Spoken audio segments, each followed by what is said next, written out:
There's something uniquely comforting about routine. Waking up next to the same person every day, sharing breakfast, swapping little anecdotes about work, and knowing that, at least in the grand scheme of things, your life is steady.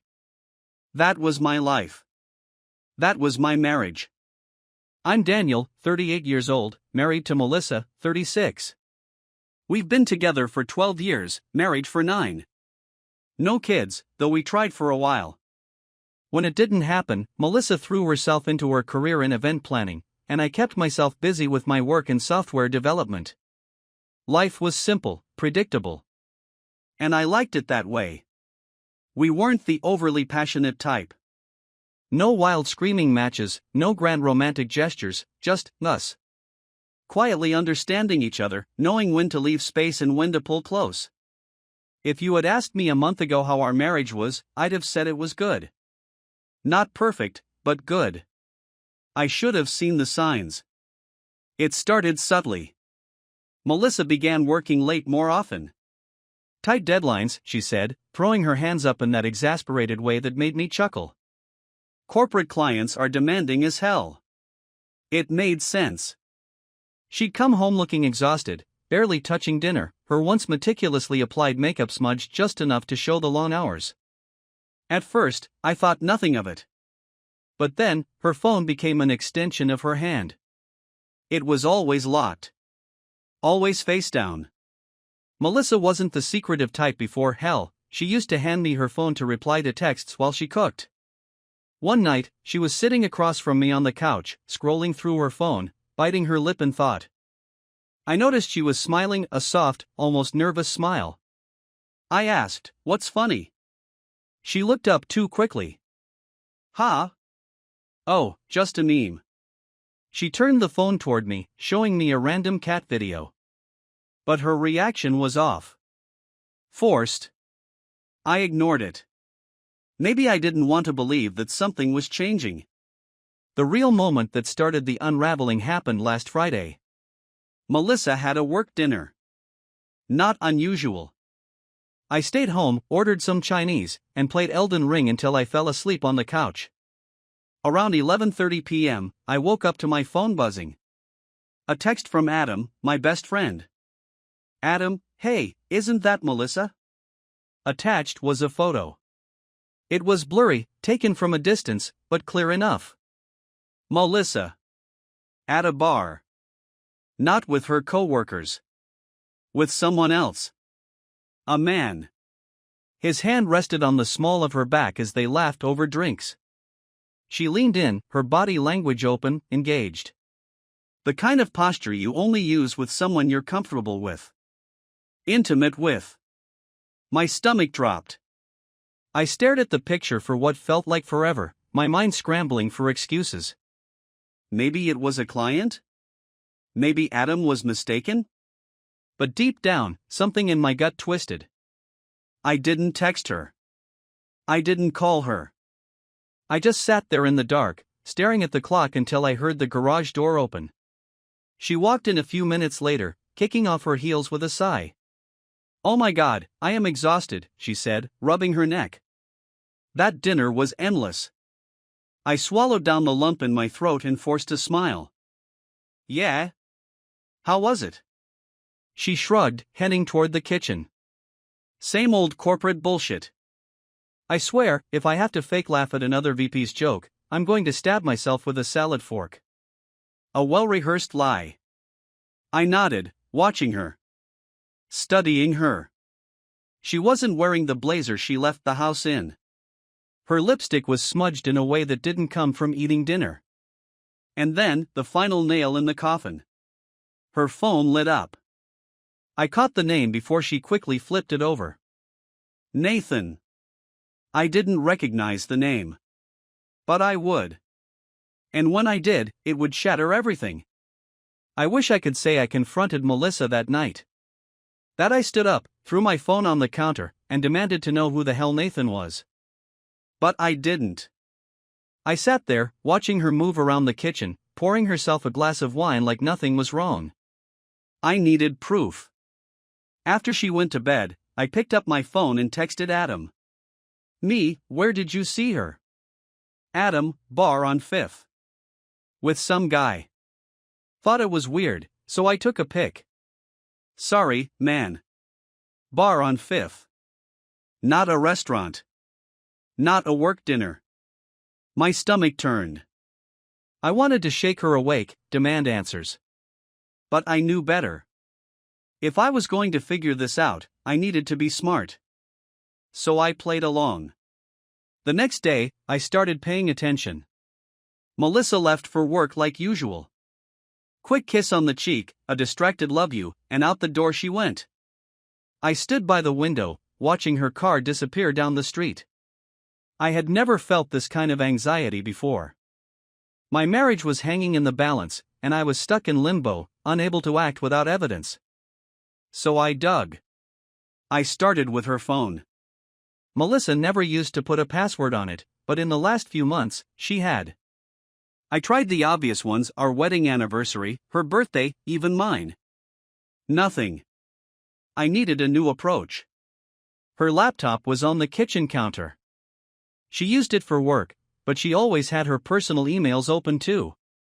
I held my breath as I lifted the lid, hoping she hadn't logged out. And there it was. Her Gmail inbox.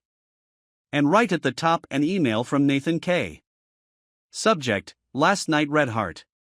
I clicked on it, my pulse pounding. I still can't believe how amazing last night was. You looked incredible. I can still smell you on my shirt. Let me know when we can do this again. Can't wait. N. I gripped the counter to keep myself from throwing the laptop across the room. This was it. The proof. She was cheating on me. I don't remember how long I stood there, staring at the screen. My mind was spinning, trying to make sense of it. Nathan. Who the hell was Nathan? Where did she meet him? How long had this been going on? I needed more. I opened her sent folder. A dozen emails. All to Nathan. I had such a great time. You always know how to make me laugh. I wish I could have stayed longer, but you know how it is. He's starting to get suspicious. Can't wait for our weekend together. Counting the days, red heart. Weekend together. A wave of nausea hit me. She wasn't just sneaking out for drinks. She was planning to be with him. Overnight. The betrayal was one thing. The fact that she was actively lying to my face, sneaking around and making plans behind my back, was something else entirely. My hands were shaking as I closed the laptop. I needed to know who he was. That night, I tried to act normal. Melissa came home around 7 p.m., kicking off her heels and sighing dramatically. Work was a nightmare, she said, flopping onto the couch. I forced myself to sit next to her, to wrap an arm around her like nothing was wrong. Yeah? I asked. What happened? She launched into some story about a demanding client, but I wasn't listening. I was watching her. Studying her. Her phone vibrated. She glanced at it quickly and then flipped it over. Nathan? I asked casually. Her whole body tensed. What? She said, too quickly. I shrugged. You got a message from a Nathan last night. Who is he?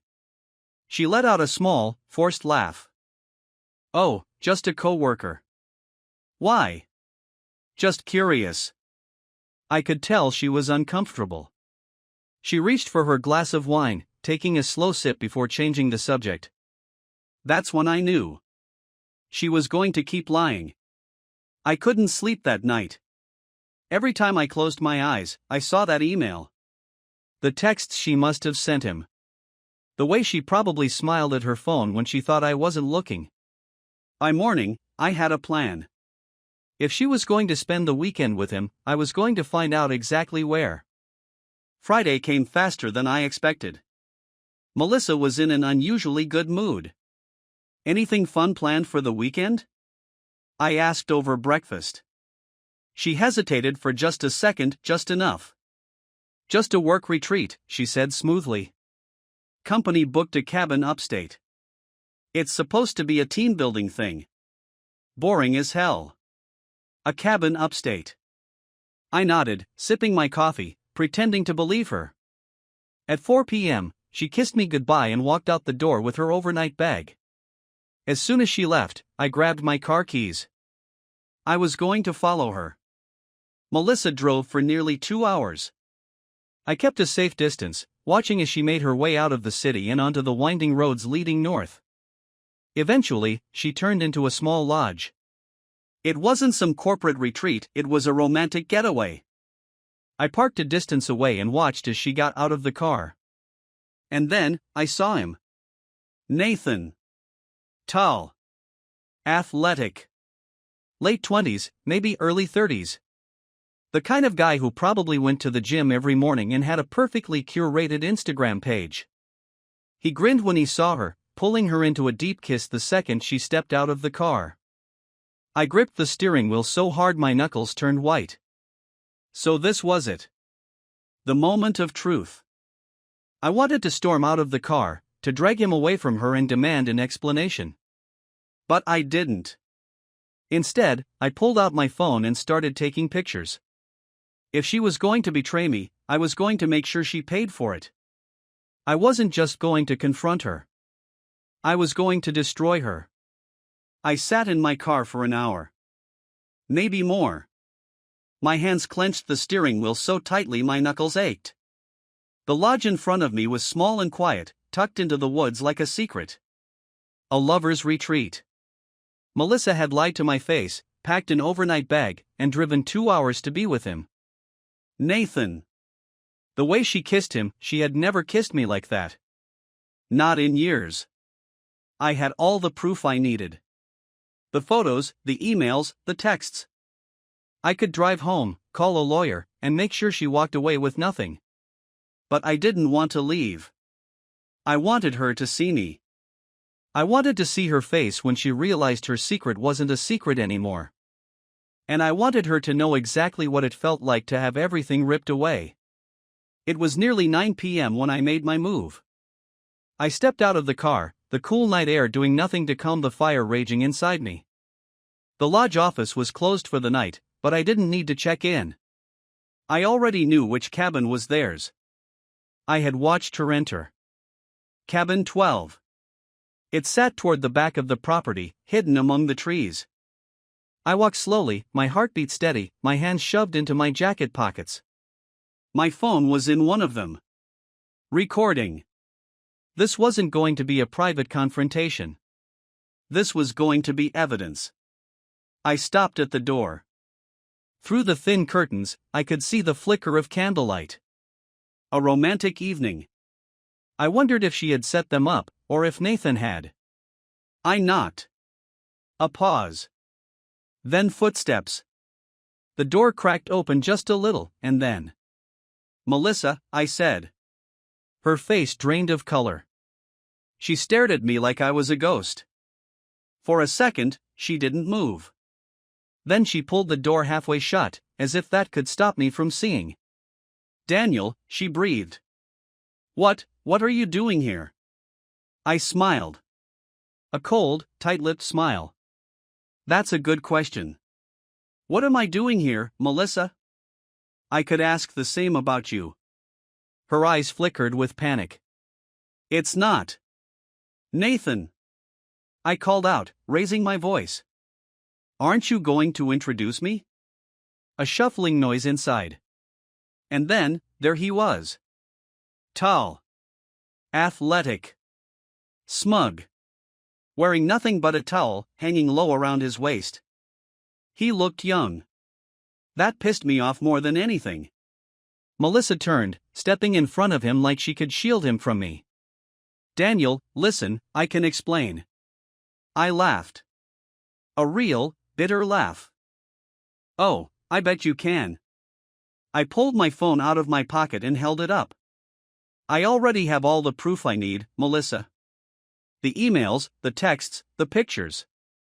The only thing left is for you to say it. Say it to my face." She swallowed hard. "Say what?" "Say you've been cheating on me." Nathan had the nerve to smirk. I stepped forward. You think this is funny, asshole? He lifted his hands. Look, man, I didn't know she was married. I raised an eyebrow. That's cute. But we both know that's a lie. Melissa's breath hitched. Nathan hesitated, and that was all I needed to see. You knew, I said. You knew, and you didn't care. And neither did she. Melissa grabbed my arm. Daniel, please, can we talk privately? I yanked away from her touch like it burned me. Why? So you can feed me more bullshit? She flinched. I turned to Nathan. You can have her, man. She's all yours. But I hope you like being with a liar. Because if she could do this to me, she'll do it to you too. Nathan scoffed. Dude, relax. Relax? I repeated. You're standing in a towel in a cabin I paid for. Melissa's eyes widened. That's right, I said, grinning. You used our credit card to book this place. That means I own this night. I stepped inside, brushing past her. She gasped, but didn't stop me. On the table sat an expensive bottle of wine. A small box, probably lingerie. My stomach churned. I picked up the wine and turned back to them. Hope you don't mind if I take this. After all, I paid for it. Melissa grabbed my wrist. Daniel, please. Don't do this. Don't do what? I asked. You already did it, Melissa. Over and over. Tears welled up in her eyes. I might have cared once. But not anymore. I set the bottle down and reached into my pocket. Then I pulled out the envelope. Melissa's expression twisted in confusion. What is that? She asked, her voice small. I smiled. Divorce papers. Nathan let out a low whistle. Damn. I ignored him. I tossed the envelope onto the table. All you have to do is sign it.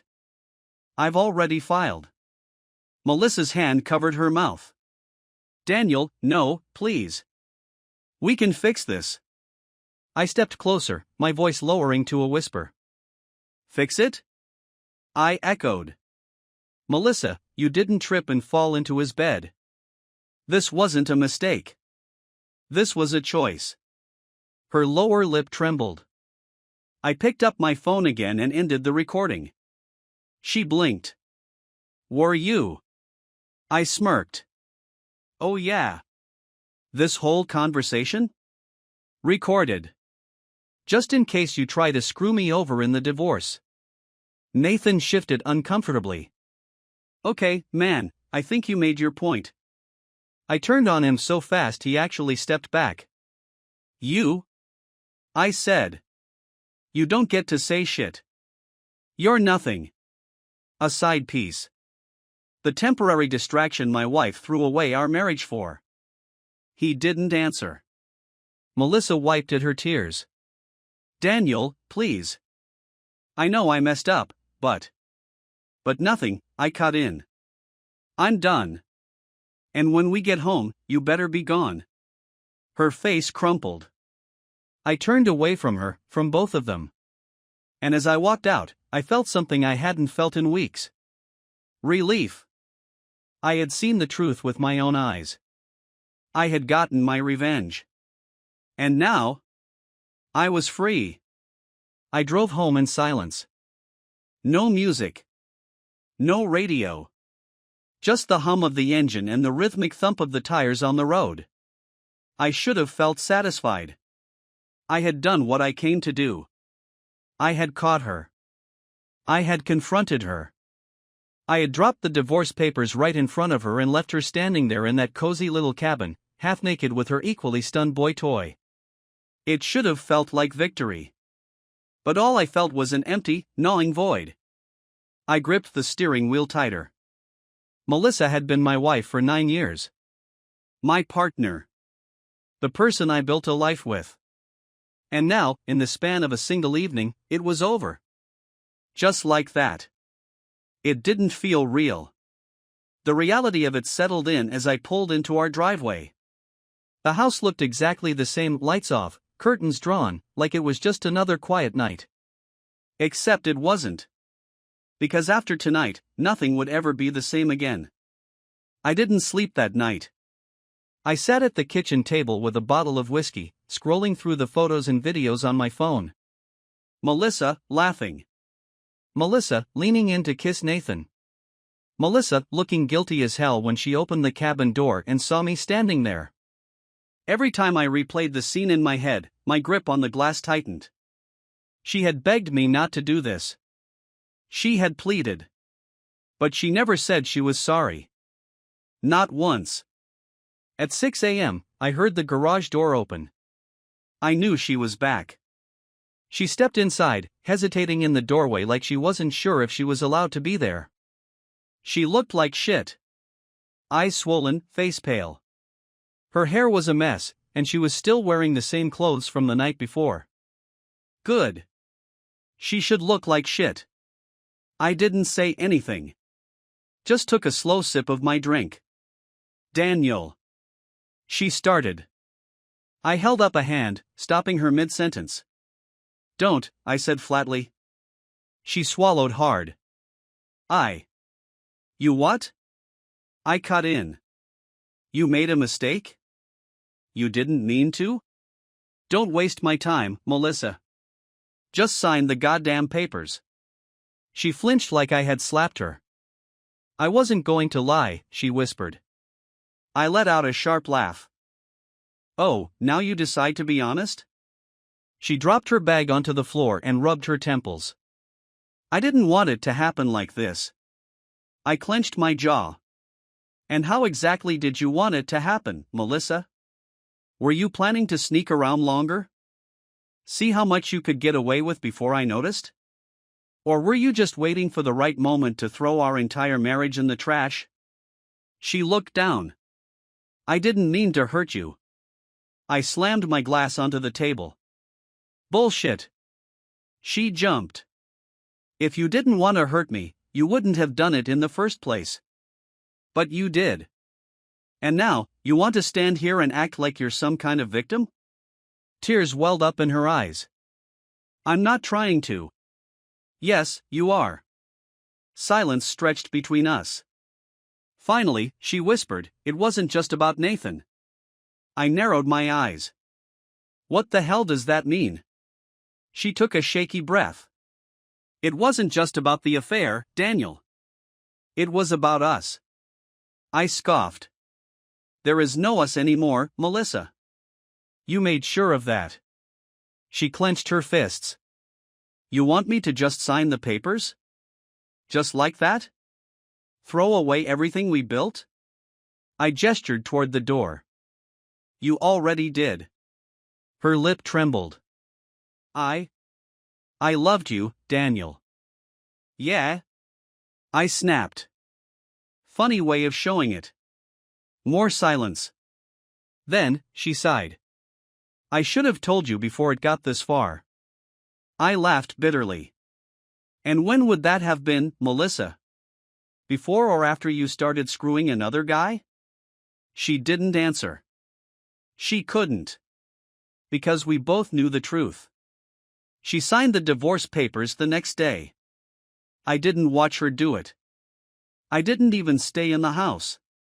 I packed a bag and left for a few hours, giving her time to pack up some of her things and leave. When I came back, she was gone. Her closet was half empty. Her toothbrush was missing from the bathroom. The picture of us from our honeymoon, the one that had been on the bedside table for years, was gone.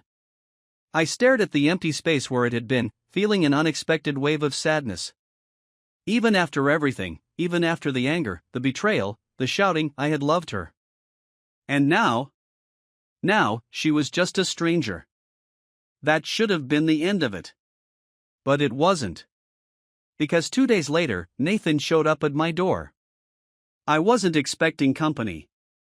So when the doorbell rang, I nearly ignored it. But something told me to check. And there he was. Nathan. standing on my porch, hands in his pockets, looking nervous as hell. I stared at him, barely restraining the urge to punch him in the face. "What the fuck are you doing here?" I asked. He shifted awkwardly. I wanted to talk." I laughed coldly. "Talk? You wanna talk?" He nodded. "Look, man, I know I fucked up." I stepped outside, shutting the door behind me. "You think?" Nathan rubbed the back of his neck. "Melissa told me she was married, but she said it was over. That you guys were basically just roommates." My jaw clenched. "And you just believed her?" He looked away. I guess I wanted to." I exhaled slowly, trying to keep my temper in check. "Why are you really here, Nathan?" He hesitated. And then, he dropped the bomb. "She told me she's pregnant." I froze. "What?" "Melissa. She's pregnant." My mind reeled. That wasn't possible. We hadn't had sex in months. I looked him dead in the eyes. "It's not mine." Nathan looked just as shocked as I was. "You're sure?" I laughed bitterly. "Oh, I'm sure." He paled. Then it's yours," I finished. Silence. Nathan sat down on the porch steps, his hands gripping his head. "Shit." I crossed my arms. "Guess you've got some decisions to make." He looked up at me, eyes filled with panic. "I didn't sign up for this, man." I smirked. Neither did I. And with that, I walked back inside and slammed the door in his face. Melissa was Nathan's problem now. And for the first time in weeks, I felt free. It had been 2 weeks since Melissa signed the divorce papers. 2 weeks since she packed up her things and left. 2 weeks since Nathan showed up at my door and dropped the biggest bombshell of all: Melissa was pregnant. And the kid wasn't mine. I should have been done with all of it. With her. With them. But life had a way of pulling you back in. I hadn't spoken to Melissa since she left. Not a text, not a call, nothing. She stayed with a friend, according to a mutual acquaintance. Not with Nathan. That was interesting. Nathan had looked terrified when he found out about the pregnancy. And judging by the fact that Melissa wasn't shacked up with him, I had a feeling he hadn't exactly stepped up to the plate. Good. Let her deal with the consequences. I had my own life to rebuild. I was at work when the call came. It was an unknown number, but I knew. I stared at my phone for a full minute before answering. "Yeah?" Silence. Then, a small voice, "Daniel?" I leaned back in my chair, sighing. "What do you want, Melissa?" More silence. Then, "Can we talk?" I scoffed. "Talk?" "Melissa, the last time we talked, I handed you divorce papers. What else is there to say?" She hesitated. "Please. Just one last time." I should have said no. I wanted to say no. But some part of me, maybe the part that spent 9 years loving her, needed closure. I needed to look her in the eye one last time. "Fine," I muttered. "Where?" We met at a small cafe downtown. Neutral ground. Public, so neither of us could make a scene. She was already there when I arrived, sitting at a corner table, fidgeting with her coffee cup. When she saw me, she smiled. A small, sad smile. I didn't smile back. I sat down across from her, arms crossed.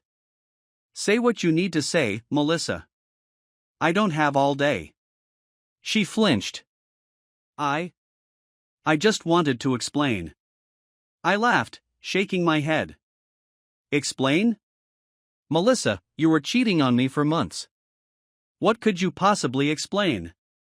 She swallowed hard. "I wasn't happy, Daniel." I stared at her. "And you think I was?"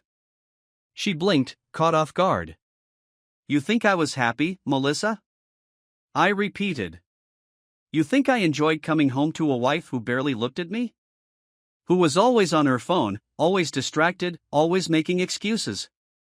She bit her lip. I didn't know you felt that way. Because you never asked. Silence. I exhaled, rubbing my temples. Look. I get it. People grow apart. Maybe we weren't meant to last forever. But you know what you could have done, Melissa? You could have talked to me. You could have told me you were unhappy. But instead, you cheated. She closed her eyes. I know. And I'm sorry. I laughed bitterly. No, you're not. Her eyes snapped open. You're not sorry for cheating, I said. You're sorry you got caught. You're sorry it ended like this. She looked down, silent. I leaned forward. You never once apologized that night. Not when I caught you. Not when I confronted you. And you want to know why? She didn't answer. Because you weren't sorry, I continued. You didn't regret what you did. You only regretted the consequences. Tears welled in her eyes. That's not true. It is, I said coldly. She wiped at her face. I didn't come here to fight, Daniel. I scoffed. Then why did you come here? She hesitated. Then, softly, because I miss you. I froze. For the first time in this entire mess, I saw real emotion on her face. She wasn't lying. She did miss me. But it was too late. You miss me? I said slowly. Or you miss the life we had? Her lip trembled. You miss having a husband who took care of everything. Who supported you? Who was always there? She flinched. You miss the security, I continued. Not me. If you missed me, you wouldn't have done what you did. Tears spilled down her cheeks. I made a mistake. No, I said. You made a choice. Silence. She wiped at her face, taking a deep breath. I'm pregnant. I already knew. But hearing her say it, it still hurt. I nodded slowly. I know. Her eyes widened. You do? Nathan told me, I said. Showed up at my door looking like a deer in headlights. She laughed softly, shaking her head. Of course he did. I raised an eyebrow. So, what? He didn't take the news well? She sighed. He doesn't want it. I shouldn't have felt anything. But a part of me, some twisted, still attached part, felt sorry for her. She was alone. She had thrown everything away for Nathan, and now he didn't want to deal with the fallout. I leaned back. That's not my problem, Melissa. She nodded. I know. More silence. Then, softly, would it have changed anything? I frowned. What? If I had told you, she said. Before it all happened. If I had come to you and said I was unhappy. Would it have changed anything? I thought about it. Really thought about it. And then, finally, I shook my head. I don't know. She let out a shaky breath. Maybe, I admitted. Maybe we could have fixed it. Maybe we would have just delayed the inevitable. I'll never know. She nodded. I wanted you to know that I did love you, Daniel. I swallowed hard. I wanted to believe that. Maybe, in some twisted way, it was true. But love wasn't just a feeling. It was a choice. And she had made hers. I stood up, tossing some cash on the table. Goodbye, Melissa. She looked up at me, tears still glistening in her eyes. Goodbye, Daniel. And that was it. That was the last time we ever spoke. I walked out of that cafe feeling lighter than I had in years. I wasn't angry anymore. I wasn't bitter. I wasn't anything. Melissa was my past. And for the first time since this all started, I was ready for my future. There's something strange about the way a person heals. You don't wake up one morning and suddenly feel fine. There's no defining moment where all the pain disappears. It's gradual. Some days, you feel almost normal, like you're finally moving forward. Other days, the memories creep in, dragging you back into the past like quicksand. It had been 6 months since my last conversation with Melissa. 6 months since I told her goodbye in that cafe. 6 months since I had any real feelings about her at all. And honestly, I was doing okay. After the divorce was finalized, I took a long, hard look at my life. My job, my habits, my friendships. Everything. I had spent so much time defining myself as Melissa's husband that I barely recognized the man I was before her. So I started making changes. I hit the gym. Not out of spite, not to prove anything to anyone, just because I needed something to focus on. The anger, the frustration, the sheer exhaustion of it all, I channeled it into the weights. It helped. I started reconnecting with old friends. The ones I had drifted away from because, for years, I had been too busy being a good husband. Turns out, they missed me. I took a weekend trip to the mountains by myself. No plans, no responsibilities. Just me, a cabin, and an overpriced bottle of whiskey. For the first time in years, I felt free. Then came the unexpected. I was at a bar one night with Adam, yes, the same Adam who had first tipped me off about Melissa's affair. "You ever gonna start dating again?" he asked, sipping his beer. I laughed. "Hell no. Why not?" I shrugged. "I'm not ready. Probably won't be for a long time." Adam smirked. "Yeah? Tell that to the brunette who's been making eyes at you for the past 20 minutes. I turned my head and there she was. She wasn't Melissa. And that was the most beautiful thing about her. Her name was Claire. She was 35, funny, and a lawyer who could probably destroy me in court if she wanted to. But she had this lightness about her. The kind of energy that made everything around her seem easy. We started talking. Just casual conversation at first, movies, music, dumb legal stories that made me laugh. But something clicked. And for the first time in a long time, I forgot about Melissa.